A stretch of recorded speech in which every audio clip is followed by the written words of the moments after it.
Kas tev jādara ikdienā? Kas ir? Kas tev jādara ikdienā? Jā, katra diena ir pavisam citādāka.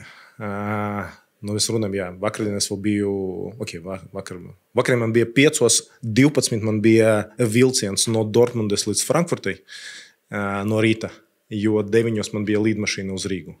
Kāpēc man bija 5 vilciens, jo iepriekšējā vakarā es skatījos spēli Dortmund-Barcelona, jo mēs esam Dortmundas Borussijas sponsors. Okay. Tā ir viena diena, ja, kad tev jāceļas 4 no rīta. Tas jau patīkam, man liekas, ne, man ok, es tā ikdienā ceļos kaut kur tur no 5 līdz 6, tā kā 4 nav nekas traks nav. Pa tukšo Dortmundu iziet līdz stacijai, apsēsties vilcienā un tur jau atver datoru, saka kaut ko darīt. Ja Rīga, tad viena diena varbūt, es cenšos, ja esmu ofisa, tad viss ir salikts visādas tikšanas, sapulces un tā tālāk. Ir tā, ka es arī varu palikt mājās, jo pirmkārt man ir mazs suns mājās, kuru arī jāpieskata, jo tad sieva tā arī maina grafiku, tad viņa pazūd, ja es esmu mājās.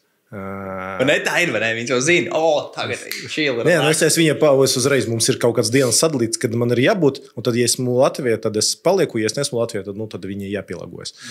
Jā, tad dienas ir mājās, ir mazāk zvanu, protams, nekāds tikšanas, tad ir tas, ka tu kaut ko lasi, dokumentus, vai atskaities un tā tālāk, vai kaut ko rakstīja otrādāk. Kad tu vari pabūt viens pats, tad neviens netraucē, jā, kaut ko paplānot strateģiski, taktiski un tā tālāk. Tā kā jā, bet atkal, 2 dažādas komandas. Viena komanda strādā uz vienu reģionu, kas ir Vācija, Austrija, Bulgārija un Dānija, un otra komanda, kas strādā uz Baltiju un Skandināviju. Pilnīgi 2, viņas neparklājas, viņas nav saistītas.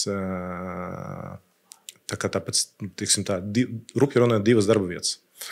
Aleks Formozi iedzirdējis tādu džeku?